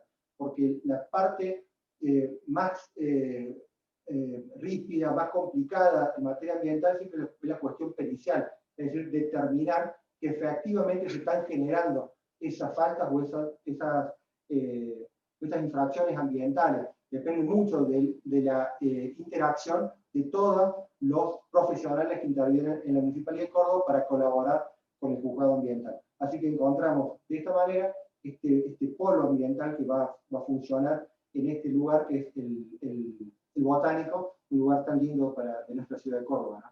Bueno, para los que tengan interés en ver nuestro código de convivencia, hay un artículo que es el primero de este capítulo, que es el 210, que es el único que voy a leer respecto a la importancia, ya que es un artículo muy genérico, el 210, que habla de que el que contaminare o degradare el ambiente será sancionado con multa de 100 a 5.000 WEN. Para los que no están familiarizados con esta unidad de medida, la WEN es la unidad de medida municipal, que equivale a 8 litros de nafta super, de YPF. Hoy estamos en unos 519 pesos y se va actualizando permanentemente. Con lo cual, acá tendríamos multas de 50.000 pesos, de 50.000 pesos hasta los 2.500.000 aproximadamente. Y se podrá disponer además la remediación del ambiente, la clausura o inhabilitación del o los locales comerciales, industriales o de otra naturaleza donde se origine, incluido el secuestro de los equipos, vehículos u otros elementos utilizados para configurar la falta, aun cuando estos últimos se encuentren fuera del eje de la ciudad de Córdoba. En tal supuesto, será menester la correspondiente orden judicial, y aquí volvemos nuevamente a lo que hablábamos de las facultades del poder de policía concurrente, que muchas veces se tiene que dar en materia ambiental para que sea efectivo, sino una contaminación que comienza fuera del ejido municipal dejaría a la ciudad de Córdoba totalmente inhabilitada de poder requerir auxilio o ayuda a los fines de contrarrestar esta contaminación. Nuestro código de convivencia, para resumirles, ahí les paso estas diapositivas, tiene el capítulo primero, contaminación general, después habla concretamente de las normas de fumigación en el ejido municipal, el título 3, capítulo 3 habla de los residuos. Bueno, acá están las normas que yo recién les mencionaba, la más importante o la primera es esta 210, que es esta degradación genérica, y después se van dando distintos tipos de infracciones dentro de este código, hablando del incendio de hojas, el incendio de neumáticos, volcar neumáticos a espacios libres, espacios baldíos, bueno, el que no respetase las normas que están dentro del artículo 214 para el cuidado del Parque San Martín, de nuestro parque, bueno, la utilización de bolsas plásticas, ya pasando de la parte de fumigaciones, ya bueno, todos los que no incumplan, digamos, con las fumigaciones y las normas que concretamente se dan en materia municipal y provincial a los fines de realizar estas fumigaciones de manera lícita, también están sancionadas en este capítulo. Después tenemos un capítulo concreto que habla de los residuos, tan importante, ¿no? Habla sobre todos los que generen residuos y todos los que operen y manipulen todo este tipo de residuos. Bueno, están todos los artículos de nuestro código de convivencia, digamos, especificando cada una de estas conductas tipificadas por esta ciudad de Córdoba. Y por último, hablar sobre todas estas normas que hablan sobre el control del arbolado público, ya que el arbolado, completamente que está en las veredas, por más de que sea una obligación propia digamos, de poner el árbol que corresponde a la especie y según la zona, todo el cuidado no puede hacerse de cualquier manera, debe cortarse con autorización, no se puede destruir el arbolado público, ni fijar elementos publicitarios, etcétera, sobre todo el arbolado por la importancia que tiene en el ejido de una ciudad. Yo quiero contarles también de que a la par de los juzgados ambientales, la justicia de falta tomó como iniciativa también generar una justicia no solamente de escuchar y sancionar, sino una justicia que tenga que ver con la promoción, ya que dentro del código de convivencia se generaban dos instancias. Una, que era la última parte del código de convivencia, donde están concretamente todas las sanciones que ya hemos hablado respecto al tránsito, ambiente, negocio, etc.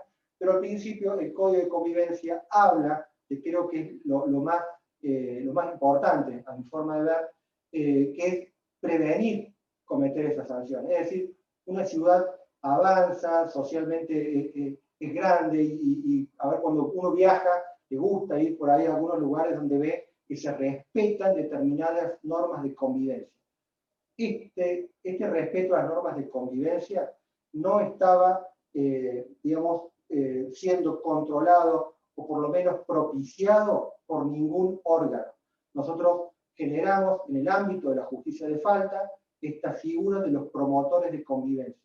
Promotores de convivencia son estos funcionarios de la justicia de falta, concretamente tienen que ser abogados, para que tengan un conocimiento cabal de toda la normativa, que lo que buscan es generar conductas que sean beneficiosas para la ciudad y que no se llegue a cometer la falta. Es decir, que no lleguemos a la sanción y a la multa y la cuestión que tan dura o tan digamos, pesada es para todos nosotros cada vez que existe una sanción o una multa pecuniaria. Lo que buscamos es lo anterior, es generar conductas a través de una nueva rama de la ciencia entre la psicología y la sociología, que es la economía conductual, que lo que busca es que se generen políticas públicas destinadas a que los ciudadanos convivamos de mejor manera. En materia ambiental, concretamente, hemos generado una rama dentro de estos promotores de convivencia, que son promotores de convivencia ambiental y que trabajan en la sede del Botánico y que están permanentemente ayudando y colaborando en materia ambiental. También quiero hacer un paréntesis. Estamos en marco de una pandemia, con lo cual la mayoría de estos proyectos que fueron iniciados este año han quedado, digamos, supeditados o casi los recursos 100% abocados al cumplimiento o al control de las medidas sanitarias, con lo cual muchas de estas cuestiones han quedado en un breve paréntesis o suspenso hasta que podamos digamos, salir un poco de esta cuestión sanitaria tan compleja que tenemos hoy en la ciudad de Córdoba. Pero el objetivo de estos promotores concretamente es lo que referí hace un instante y está dentro del ámbito de la justicia de falta. Ustedes verán, bueno, acá lo que recién les comentaba, se procura con la figura de los promotores de convivencia ambiental en la toma de conciencia ambiental y modificación conductual de los vecinos, tratando de persuadir sobre determinadas conductas dañinas para el ambiente que causan un perjuicio a todo el municipio.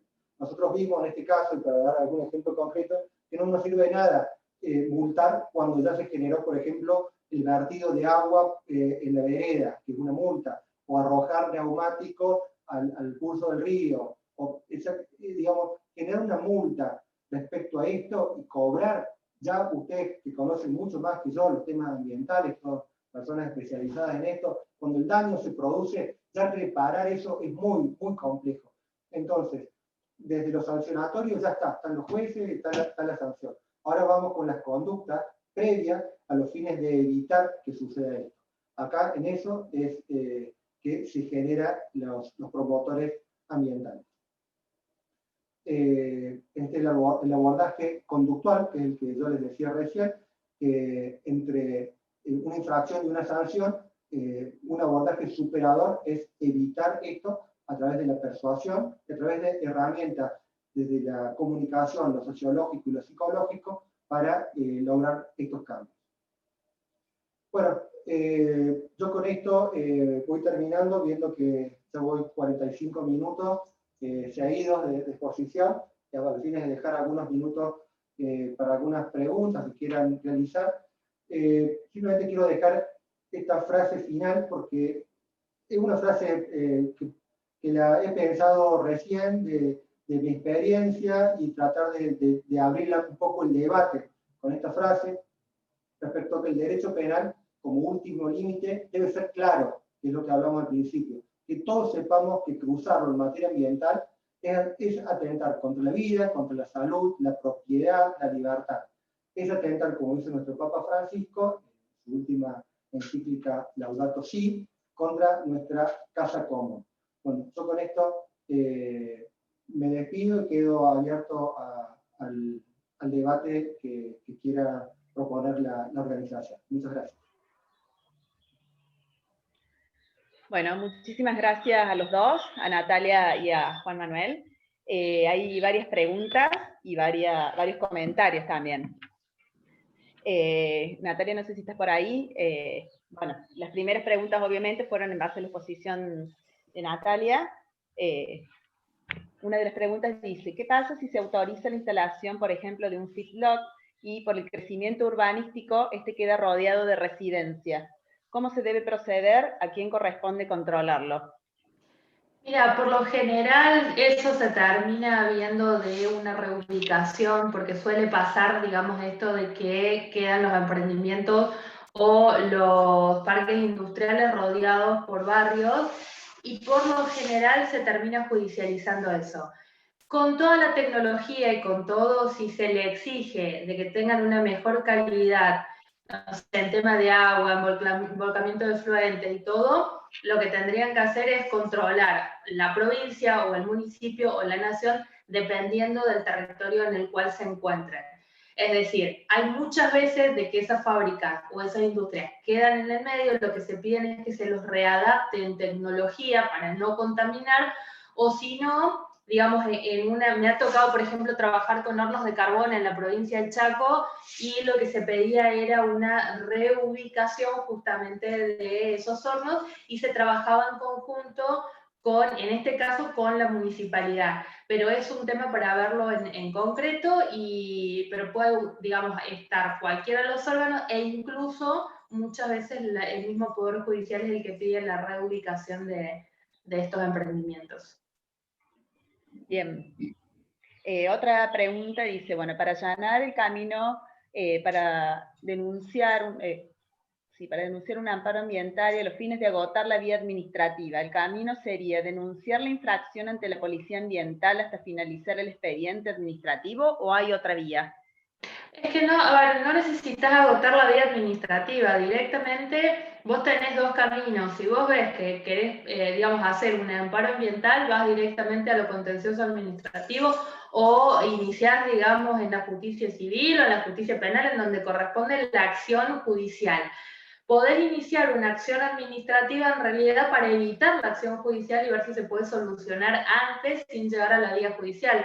Pero no es que tenés que sí o sí hacer el expediente administrativo, terminarlo y pasar a la vía judicial.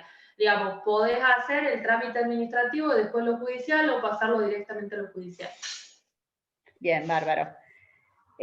Bueno, acá hay un caso particular. Dice, la falta de audiencia pública ante la instalación, por ejemplo, de una estación de servicio de GNC, en donde no está permitido el depósito y el manipuleo de combustible.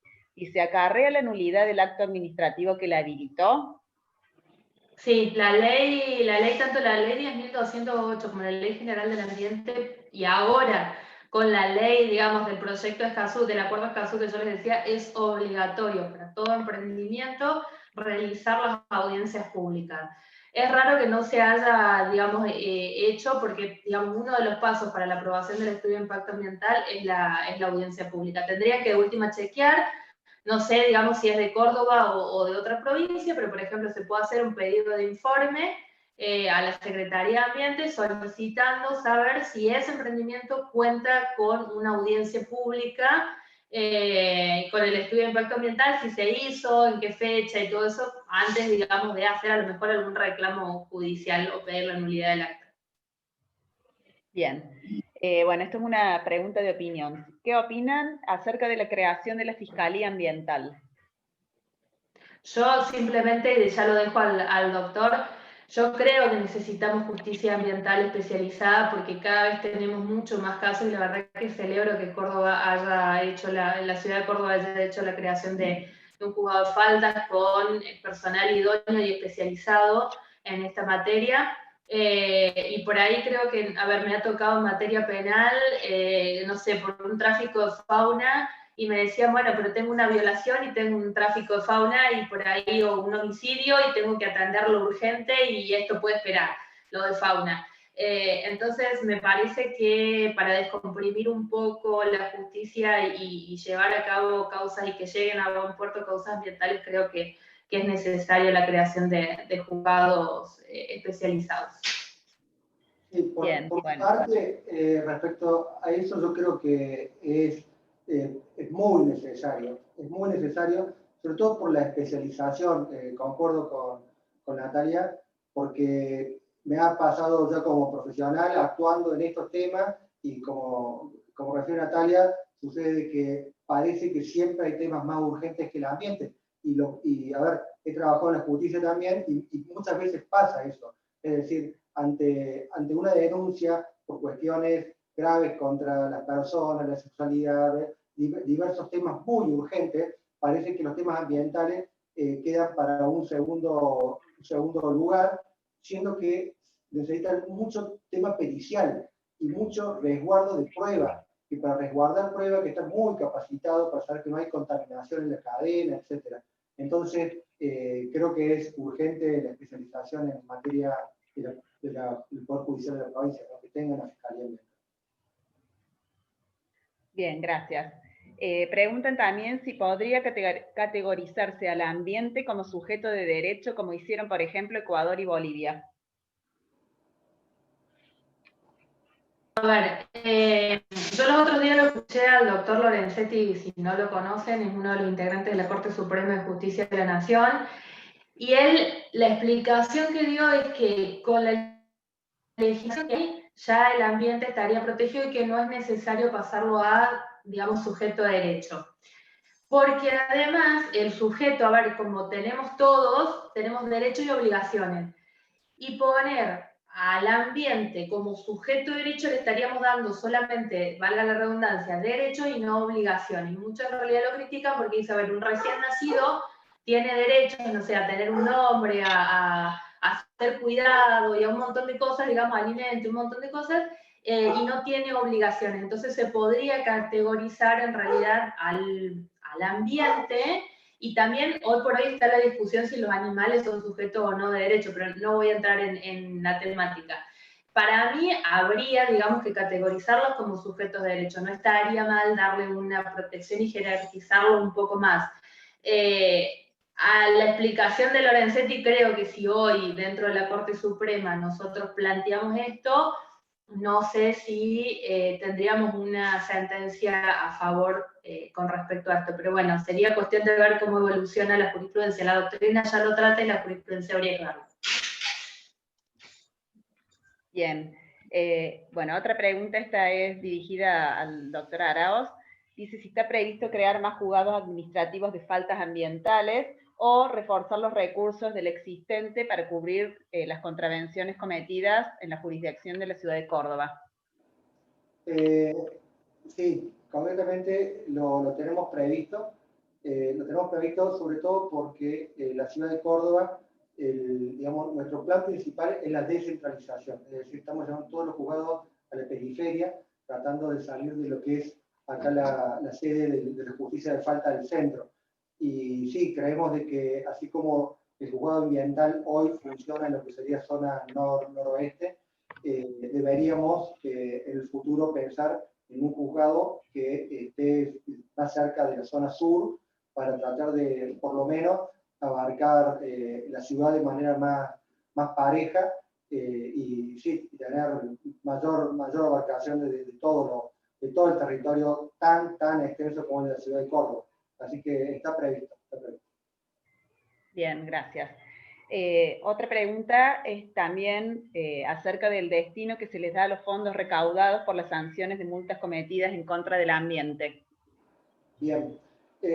Todos los fondos, digamos, de multas van a un solo lugar, que es rentas de la Municipalidad de Córdoba, y un 20% de esos fondos regresan a la justicia de falta para que la justicia de falta, a su vez, pueda realizar el equipamiento de, por ejemplo, estos juzgados, la creación de este órgano, por ejemplo, de los promotores ambientales.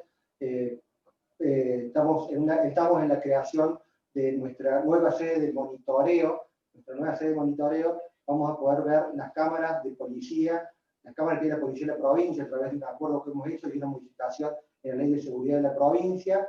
Con estos fondos también estamos generando este lugar de monitoreo, en donde uno de los puntos más importantes que nos interesa monitorear a nosotros es el ambiente. Tratar de buscar las cámaras que tenemos dispuestas sobre grandes superficies basurales, el mobiliario urbano, digamos, todos los lugares que podamos ver a través de la tecnología, ya que de manera presencial esta ciudad es prácticamente imposible controlar todos los lugares. Así que uno de los fondos, digamos, va a ir justamente a la creación de esto. Está en plena ejecución, no es que sea para mucho tiempo. En unos meses estaríamos ya disponibles. Bárbaro. Acá, bueno, hay otra pregunta. Dice, cuando hablan de residuos peligrosos se basa en el riesgo previsible que entiende la ley de ambiente, pero no está dejando de lado los riesgos alertados por la ciencia, es decir, los principios precautorios. Sobre todo se refiere al uso del glifosato. Sí, es un tema muy, digamos, para hablar y discutir largamente, ya que el glifosato concretamente es uno de los agroquímicos más discutidos hoy, sobre todo en la Argentina, teniendo nuestra base productiva basada en la siembra directa, y que el glifosato es el elemento necesario para generar esta siembra directa y este crecimiento puede ser años sí y otros años no, económico. Entonces, la discusión del riesgo del glifosato es una gran discusión. Supuestamente, hay ramas que hablan científicamente, digamos, todas las cualidades negativas que tiene el glifosato, pero asimismo es el agroquímico que está hoy autorizado en este país, en otros países, para su utilización. Entonces, sin desoír, que creo que está muy mal desoír la ciencia, hoy también tenemos un sistema productivo basado en eso. Creo que el correcto uso, es decir, el buen uso de estos productos es lo que nos va a dar el término medio para tratar de llevar la producción y el desarrollo por un lado y el correcto cuidado del ambiente y la salud por el otro. Bien, bueno, muchas gracias. Y una pregunta más, dice, bueno, ¿cómo se regula el vertido de aguas residuales domiciliarias y de vaciado de piletas, por ejemplo, en la vía pública, que generalmente comentan que se hace los fines de semana, por ejemplo, cuando no habría controles? Sí, es un gran tema. Miren, todo lo que hemos podido ver en la ciudad de Córdoba es que tenemos todas las ordenanzas necesarias para tener una ciudad ordenada ambientalmente, y que nuestro gran déficit es el control. O sea, lo asumo desde que llegamos, estamos permanentemente tratando de mejorar las áreas de control, pero también tenemos que pensar algo. Sin que la conciencia colectiva entienda de la importancia de generar daño a la ciudadanía y al ambiente con estas conductas, y es prácticamente imposible, porque tenemos que tener un inspector por casa o un inspector por manzana, digamos, controlando estas actividades. Lo que sí deben saber de que el vertido de líquido en la vía pública está prohibido, y que se puede llegar al CPC de su barrio a los fines de hacer la denuncia correspondiente y que un inspector haga la constatación. Hasta ahora es la herramienta que tenemos, sin perjuicio de que la tecnología que queremos aplicar con esta nueva gestión nos permita generar algunas otras herramientas de control más utilizadas en el mundo, para tratar de no depender solamente del inspector que tiene que ir justo en el momento que se está divirtiendo el líquido. Bueno, creo más o menos que estarían las preguntas hechas. Puede ser, como siempre les digo, que se nos haya pasado alguna pregunta por la cantidad de comentarios y preguntas que hacen, pero bueno, si quedó alguna en el tintero que no hayamos podido preguntar, las pueden enviar por mail y se las reenviamos a los docentes. Así que bueno, muchísimas gracias a todos por estar presentes una vez más.